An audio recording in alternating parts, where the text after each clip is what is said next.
Тиквешките лозари се уште не знаат што ќе се случува со откупот на нивното грозје. Истиот е на самиот почеток и големите винарски визби допрва се на потек. Властите треба да одлучат што ќе одговорат на барањата на лозарите за формирање на повисока откупна цена. Токму поради незадоволството околу тоа прашање, пред неколку дена од приколките на лозарите се истураше грозје во Кавадарци. Во моментот во Кавадарци во Неготино само откупува Кавадарци ово едниот пункт, од 6 во Неготино од 5-6 пункта само откупува еден и тој откупува по на отворена цена.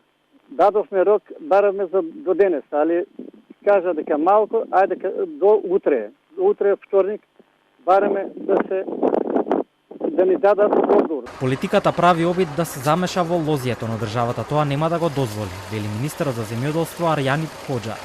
Најавува состаноци со големите винарски визби затоа што се уште има неслога околу цената која што ќе им се понуди на лозарите за да го дадат своето грозје. Врз информациите што ги имамо терен и врз основата на квалитетот на грозјето ова година, мислам дека нема да остане ни килограм грозје, а очекувам после средата и останатите винарски визби, освен овие што веќе купуваат на договорената цена 11 денари за Смедеревка, односно 13 за Вранец, и другите да се придржуваат на тоа.